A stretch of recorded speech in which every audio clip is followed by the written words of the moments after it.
Sejam muito bem-vindos à aula 3 e nós vamos entrar numa fase muito gostosa agora, muito importante para um empreendedor, para um futuro grande empresário ou para um empresário que vai exponenciar, que é entender melhor o seu cliente. Nós passamos já pela fase da base, da construção da nossa base, que foi saber qual é o nosso propósito, entender o que é propósito e começar a construir ele. A proposta de valor, né? A proposta de valor é tudo aquilo que você realmente vai entregar. E governo, como governar? Qual é a sua identidade para isso? Tá? Então, o que nós vamos começar a falar agora? Sobre segmento de cliente, os tipos de canais para que ele chegue até você e relacionamento com esse cliente. Gente, muito importante a gente saber que é muito bom a gente construir um negócio com propósito, né? Um caminho para o nosso propósito e saber que a gente está cumprindo ele. Esse é o verdadeiro caminho, na verdade, para você poder governar e ter lucratividade. Porque uma empresa, ela não existe, não tem por que ela existir se ela não for para lucrar. Mas não basta a gente somente querer lucrar, né? Se o nosso cliente não consegue nos encontrar, se a gente não sabe quais são os canais que faz o cliente chegar até nós e nós levarmos tudo aquilo que a gente tem como produto, serviço, conteúdo até o nosso cliente e como se relacionar com ele, você não tem empresa, né? Então o que a gente vai aprender a partir de agora? Exatamente como fazer tudo isso, como fazer esses assuntos se encaixarem com o que a gente já viu com a base. A gente está começando a levantar a nossa estrutura dentro de tudo isso que é o empreendedorismo em si, tá bom? Então vamos entender agora qual é a relação, né, entre a proposta de valor e o segmento de cliente. Para isso, nós precisamos saber o que é segmento de cliente. Gente, um segmento de cliente, ele é um grupo de pessoas que você quer alcançar para entregar a sua proposta de valor, onde você vai servir, você vai fornecer tudo aquilo que você está construindo, tá? E dentro desse grupo, o que a gente precisa entender? Tá? Que é muito importante. O negócio, ele não atende todo mundo. Ele não vai atender a todas as pessoas. Existe um tipo de mercado que sim, e nós vamos conhecer, mas o seu não necessariamente tem que atender a todos. Você não tem que agradar gregos e troianos, e é muito importante que você saiba disso, tá? E o que isso significa? Você precisa, então, saber quem são as pessoas que você quer alcançar. Quem é o segmento, por isso que a gente chama de segmento de clientes, tá? Porque eu preciso definir isso, para que a minha proposta de valor converse com o cliente que eu quero buscar. Para que quando o seu cliente olhe a tua proposta de valor, ele vai falar, opa, isso daqui é para mim, isso daqui conversa com a minha necessidade, conversa com aquilo que eu preciso. Por isso a gente vai começar a entender. Mas antes da gente entender realmente o segmento, vamos entender uma coisa. A proposta de valor, ela é a alma da sua empresa, ok? E ela só pode existir se eu sei para quem eu quero entregar a minha alma. Olha como isso é profundo, gente. Eu tô filosófica hoje, né? Mas realmente é verdade. Você passou pela fase de propósito. Você passou e construiu com toda a tua vontade, com a tua alma mesmo, a proposta de valor. E você vai entregar isso para quem? Não é para qualquer um. É para quem realmente a alma conversa. E o outro vai captar aquilo, tá? Então eu tenho 3 perguntas essenciais que nós também vamos responder depois no caderno de perguntas, tá? Que é para você entender o seu segmento, tá? Não só o segmento, mas o segmento, o canal e o relacionamento. Mas nós vamos focar muito agora no segmento, tá? Que é, para quem eu faria? É a primeira pergunta que você precisa se responder. A segunda pergunta é, para quem eu quero fazer? E a terceira é, para quem é o meu negócio? Olha que legal essas 3 perguntas. Primeiro é, para quem eu faria? Para quem eu faria? Para quem eu quero? Olha que interessante isso. Por isso que você tem que pôr a sua alma, porque você também tem que querer isso. Que aí sim você vai entregar aquilo que você prometeu. E quem é essa pessoa?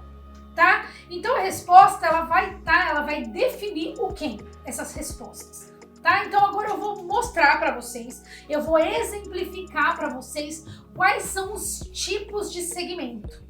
E eu preciso que você anote, já pega o seu post-it, anota e vê qual que você se encaixa mais, qual é o segmento que se encaixa mais dentro da tua ideia, tá? O primeiro, gente, é o mercado de massa. Esse é aquele que realmente atende a todos, né? Eu falei que existe um que atende gregos e troianos, não é? Esse é o segmento de massa. Pri, qual que é o mercado de massa? Me dá um exemplo de qual é um negócio que é para o mercado de massa. Supermercado. Todo mundo precisa comer. Todo mundo vai no mercado. Não importa, né, a religião, credo, todo mundo vai ao mercado.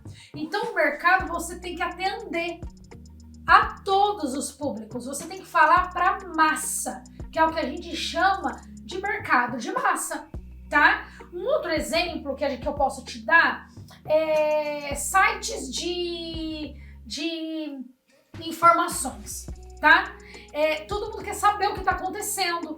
Quando a gente fala todo mundo, gente, não é todo mundo ao pé da letra, porque a gente sabe que, por exemplo, a informação não chega em alguns estados, que a internet ainda não chegou, enfim, né? Mas hoje a grande massa, por isso que a gente chama que é mercado de massa, quer receber as informações. Hoje chega tudo muito rápido pra gente pela internet, então é para todos, tá? Então você não tem um nicho específico, que é o que a gente chama de mercado de massa. Um outro exemplo que eu gosto de dar, que é as franqueadoras de energia elétrica, por exemplo. Tá? Aqui na nossa região, eu sou de São Paulo, moro no interior de São Paulo, São José dos Campos, é EDP. Então a EDP Bandeirantes, ela é a concessionária de energia e ela é para todo mundo. Essa concessionária, ela tem a concessão por um determinado perímetro. Então é para todos. A energia chega para todos da mesma forma. Então ele é considerado mercado de massa, ok? Vamos para o próximo, que a gente chama de nicho de mercado. O que é um nicho de mercado? Ele atende a um nicho específico, tá? Então ele é um negócio especializado. Então o relacionamento com o cliente, ele é adaptado de acordo com a necessidade do meu cliente. Então ele é um modelo que ele frequentemente encontra entre fornecedores e compradores, tá? Então ele se baseia nisso. Eu forneço, você compra, você fornece e eu compro. Um grande exemplo aqui é fabricante de produtos de loja de salão, tá? Um fabricante, é engraçado porque como eu já trabalhei com isso, então eu gosto de usar exemplos que eu conheço. Então, um exemplo, tá? Lojas de salão. Um fabricante de tinta de cabelo, ele tem um nicho específico. E esse nicho específico, ele pode se dividir em dois nichos. Ou ele vai para lojas de cosméticos, ou ele vende só para salões, que é o de uso profissional, vamos dizer assim. Então, ele tem um nicho. O nicho dele é beleza e o nicho dele é salão. Cabelo, o nicho é cabelo. Olha como ele é muito específico. Quando você percebe que o nicho, quando é um nicho de mercado, Pri, quando que eu percebo que eu sou nicho de mercado? Quando é específico, quando você tem especificações dentro do seu conteúdo, do seu produto ou do seu serviço. Outro exemplo é lojas de materiais esportivos. Quem que vai lá, gente? Esportistas. Pessoas que estão ligadas de alguma forma à atividade física, tá? Então eu tenho um salão de beleza, eu não vou comprar numa loja grande de materiais esportivos, não faz sentido, porque é específico, tá? Mais um exemplo, site de mães. É muito legal, né? Quem tem filho aí, tem os sites que é exclusivo para compra do enxoval do seu bebê, né? Então a mamãezinha que tá grávida aí, o papai aí que vai ter um bebê recentemente, o que ele vai começar a pesquisar? Preço de berço. Então ele não vai aí numa loja de esportiva, ele vai para uma loja específica para bebês. Um exemplo que tem crescido muito de nicho, né? E depois que eu fui mãe, que eu fui perceber quanto isso cresceu, é de desapego, porque criança cresce muito rápido e aí ela acaba perdendo aquela roupa muito rápido. Então tem mãezinhas que acabam fazendo essa troca entre si. Eu tenho roupa, meu bebê usou muito pouco, eu sou muito cuidadosa, eu coloco isso numa plataforma, num grupo de Facebook, de Instagram, enfim, de desapego entre mães. É nicho, isso é nicho de mercado, tá? Então, analisa aí, gente. Se você já entendeu que o seu é nicho, escreve que o seu é nicho de mercado. É só isso que você precisa escrever. Ou você é mercado de massa, ou você é nicho de mercado, ou você é segmentado. Pri, o que é o segmentado? O que difere, tá, o meu segmento de clientes para segmentado? Ele tem necessidades ligeiramente diferentes. Então, por exemplo, tá? Ele atende a grande maioria, tá? Ele atende a grande maioria, ele é quase um mercado de massa misturado com nicho de mercado. Eu vou dar um exemplo: telefonia, tá? As empresas de telefonia. Ele tem dentro do pacote dele lá, pacotes para segmentos, tá? Por isso que ele chama de segmentado. Então, por exemplo, eu vou comprar internet para minha casa, tá? Eu tenho vários pacotes lá que vai para que eu realmente uso muito, só que eu sou uma digital influencer e eu preciso muito de internet. A minha internet tem que ser boa, ela tem que ser ágil, ela tem que ser rápida. Então existem pacotes dentro dessa concessionária, vamos dizer assim, dessa empresa que presta serviço de telefonia, que tem pacotes que me atendem. Só que você não precisa, por exemplo, de 500 megas, uma ultra velocidade. Pri, eu tenho meu escritório, então na minha casa eu só quero televisão e uma internet para eu usar no meu dia a dia. Mas eu trabalho na minha casa, então eu preciso de uma internet muito boa. A televisão para mim é importante, mas a internet é muito mais. Mas já para o meu escritório, eu tenho muitas pessoas usando internet e que depende de internet. Então eu preciso de assim, 500 é muito pouco para mim. Você percebe que o segmentado, ele atende a todos os públicos, mas ele tem categorias diferentes. Então esse é um exemplo que eu gosto muito de dar, porque fica muito mais fácil de entender. A minha internet é diferente da sua internet em velocidade, em pacote. O que eu comprei é diferente do que você comprou, tá? Então esse é segmentado. Eu atendo a todos os públicos, mas de maneiras diferentes, de maneiras específicas, ok? Aí eu tenho, gente, o diversificado, tá? O que é o diversificado? Eu tenho uma grande quantidade de produtos que eu atendo pessoas diferentes. Um grande exemplo é essas lojas de departamentos, por exemplo. Sabe, uma Americanas da vida. Você entra na Americanas, você tem um espacinho que eles vendem ali comida. Bolacha, salgadinho, enfim, vende ali. Aí num outro espaço ali, ele tem eletroeletrônicos, ele tem televisão, ele tem videogame. Aí tem uma outra parte lá no fundo que é roupa, que ele vende roupa masculina, feminina, infantil. E num outro canto da loja ele tem brinquedos, ele tem acessórios, ele tem coisas de piscina. Então o home center, por exemplo, é também um grande exemplo disso. O home center você tem desde a casa, jardim, até decoração, até móveis, enfim. Né? O home center ele tem uma diferença porque ele é bem nichado. É para quem está construindo ou reformando. Mas essas lojas maiores que a gente chama de departamentos mesmo, loja de departamentos, é onde você vai encontrar muita diversidade. Por isso que ele é diversificado. Um outro exemplo também são lojas de internet. Você entra aí no Mercado Livre da vida, você acha de tudo ali dentro. Tanto de primeira mão quanto de segunda. Então é muito diversificado. Por isso que ele é um mercado diversificado. Se você vê que o seu mercado ele é diversificado, já anota no seu post-it aí e colhe em algum lugar, deixa ele separadinho no seu papelzinho aí, tá bom? E aí nós temos mais uma, que é chamada de plataforma multilateral. O que é a plataforma multilateral? Ele é um segmento que um não vive sem o outro. Ele é interdependente, tá? Ele precisa de dois produtos, de um produto superior, vamos dizer assim, para existir. Então nós chamamos de plataforma multilateral. Um exemplo, né, triste, são os cartões de crédito, tá? Cartão de crédito, ele precisa de um banco para existir. Ele precisa que você tenha uma conta corrente, uma conta poupança, né? Sem a base de parceiro, ele não funciona. Cartão de crédito, gente, hoje todo mundo tem, certo? Todo mundo, é até quase necessário. Então eles dão milhas para você, eles começam a fazer um monte de coisa para que você tenha. Mas você precisa ter um banco para você ter um cartão de crédito. Senão ele não tem função, tá? Então, por isso que a gente chama de plataforma multilateral, porque os dois lados se precisam. O banco precisa do cartão para existir? Hoje precisa, porque se um banco ele não oferece uma linha de crédito para os clientes, né, a pessoa não vai escolher, tá bom? Um outro exemplo são sites.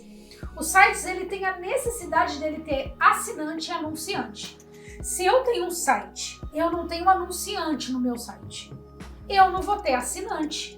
Então não adianta, antigamente eram os jornais, né, as revistas. As pessoas assinavam as revistas e elas chegavam na sua casa, né?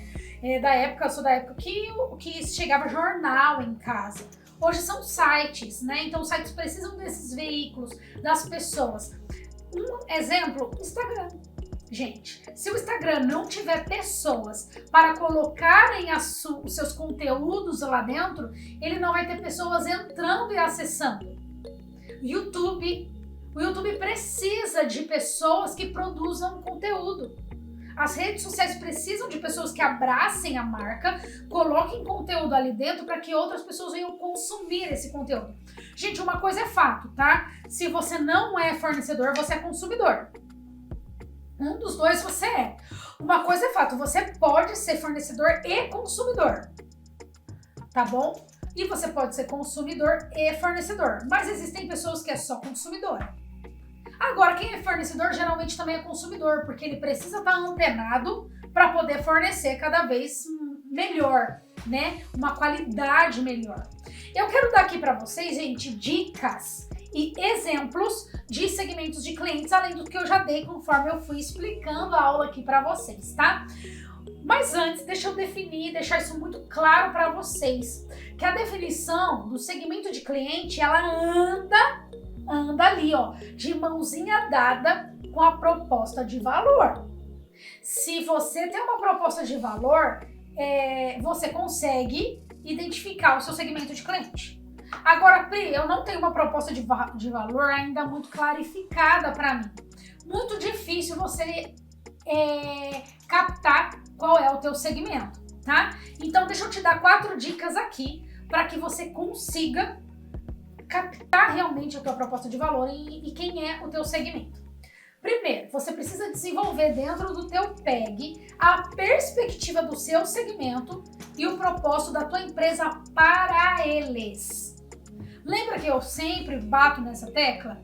Você vende aquilo que você ama, mas é para o outro, não é só porque eu gosto. Nossa, eu amo essa taça aqui, mas o meu cliente compraria essa taça? Ou eu só vendo ela porque eu acho ela bonita? Ser bonita não é o suficiente para o meu cliente. Por isso que o segmento é muito importante. Eu quero saber se o meu cliente compraria essa taça, tá? Então isso precisa ficar claro. Dica número 2. Uma empresa sem cliente não existe. Ponto. Isso é um fato. Então, a minha proposta de valor, ela pode parecer perfeita. Ela pode estar muito bem definida. Mas o segmento e o propósito, ele vai determinar, olha isso aqui, ele vai determinar o governo sobre isso. Então, eu preciso capturar o máximo de informação para que eu consiga entender o meu segmento de cliente. O que é governar? Identidade. O que é governar? É você ir fazer, você ir entregar, é a ação, e só tem ação quem tem identidade. Eu achei a minha identidade, agora eu preciso achar a identidade do outro. Como que eu vou saber fazer isso? Informação, busque informação do seu segmento. Se o meu segmento é diversificado, eu preciso buscar todas as informações possíveis dentro do diversificado. Priscila, o meu é nicho de mercado. é muito específico, é muito nichado. Então busque informações a respeito do nicho de mercado, tá bom? Então, terceira dica, tá? Conhecer os modelos de negócio da sua empresa, os projetos dentro do mesmo setor. É muito interessante que você busque empresas semelhantes que tenham uma proposta parecida com a sua. Estuda isso, vai estudar o mercado. Pri, eu vou analisar meu concorrente? Você vai analisar seu concorrente, sim. É muito importante você conhecer quem está entregando o mesmo conteúdo que você. Mas também, a dica tá aqui, ó, é você ver outros mercados, outros segmentos, empresas que trabalham em outros segmentos. Às vezes você vai encontrar uma empresa que ela tem um produto, um serviço, um conteúdo parecido com o seu, mas ela está num segmento diferente. Analisa isso, sai da caixinha. Você olhar outras empresas, você olhar outros segmentos, vai expandir, vai ampliar a tua visão de mundo, tá? E isso vai te ajudar muito. E a quarta dica é você ter segmentos de clientes que devem garantir e orientar a sua proposta de valor. Pri, o que você está querendo dizer com isso? Quando você entende esses 3 primeiras dicas que eu te dei, tá? Você buscar informação do seu segmento, você estudar o mercado, que é a concorrência e até outros mercados, você está entendendo o que teu cliente quer e ele vai te ajudar na tua proposta de valor. Pri, mas eu já criei a minha proposta de valor nas aulas anteriores. Não, você iniciou a tua proposta de valor. Lembra que a tua proposta de valor, o teu propósito é uma caminhada, é um caminho a percorrer? Então, a proposta de valor, ela está sendo construída. Assim como o propósito e o governo, que nós vamos ver de novo lá no final. Então, escuta, esse é o momento, gente, de você considerar o propósito também dele existir, da sua proposta existir, porque o seu cliente vai te falar, pô, funciona, não funciona. Legal, mas pode melhorar, tá? Então, problemas, espere que problemas podem surgir nesse processo. E tá tudo bem, ele vai ter que surgir mesmo. A hora de apresentar problemas com o segmento é agora. É agora que tem que surgir. A nossa ideia é isso mesmo, é caçar problema. Pra quê? Porque a hora que você colocar isso no mercado, essas respostas têm que estar na tua mão. Você precisa saber. Não adianta depois você pôr no mercado e falar, eu errei completamente o meu segmento de cliente. Não, a hora de errar é agora, tá? Então esse é o momento de teste mesmo. Eu quero dar, antes da gente finalizar essa aula, eu quero dar mais um exemplo para vocês, tá? De segmento. Então eu vou falar do negócio. O negócio é uma distribuidora de artigos para festas, por exemplo. Ou não, vamos voltar para o salão. Artigos de salão. Tá? Ou uma fabricante de autopeças, tá? Do salão. É salão de beleza em geral, e eu tô vendo que tá aqui na sua apostila, tá bom? Pessoas autônomas que atendem em residência, por exemplo. Quem são essas pessoas? Que empresa é essa? Tá? É uma loja de cosmético. Porque as fabricantes, elas vendem direto para salões ou elas vendem direto para a loja. Se eu sou um autônomo de cabelo, eu ainda não tenho um salão, eu não tenho um CNPJ, eu atendo as pessoas nas suas residências ou no meu espaço, na minha casa, então eu compro de lojas. Tá vendo? Ainda é segmentado. Já o escritório de revendas de autopeças, para quem que ele vende? Também para lojas de autopeças. Eu sou uma fabricante, essas grandes indústrias aí, sabe? Uma GM do Brasil, enfim, né? Então ela vende para loja ou para uma concessionária. Eu consigo ir lá na GM, bater na porta e comprar a peça do carro que eu preciso? Não, eu não consigo, tá? Você precisa ter um CNPJ para comprar de uma fabricante. Agora, como lojista, você pode vender. Porque os CNPJs, os KNAIs são diferentes. Isso é algo que a gente vai ver mais pra frente, tá? Fica tranquilo. Um outro exemplo é escritório de advocacia, tá? Ele trabalha para apresentação de defesa. Eu posso contratar? Posso. Olha que legal. Uma pessoa física pode contratar um escritório, uma empresa pode contratar um escritório, uma indústria pode contratar um escritório. Olha como ele é. Então, o que ele é? Ele é mercado de massa. Ele atende todo mundo. Ele atende todo mundo, tá? Mas ele também é diversificado, porque a proposta dele é diferente. Porque para uma pessoa física, ele tem uma proposta. Para uma empresa, ele tem um pacote. Para uma indústria, é outra coisa. Entende? Então eu espero que tenha ficado isso muito claro para você. Chegamos no final da aula 3 e agora nós vamos para o caderno de pergunta, mas antes vamos fazer uma revisão aqui. Que aqui o que a gente teve a oportunidade de descobrir? Qual é o meu segmento, tá? E qual grupo de pessoas eu vou entregar? Para quem eu vou entregar? Então agora nós vamos lá para o nosso caderno de perguntas e nós vamos entender melhor e responder algumas perguntas para ver se você realmente entendeu. Bora lá?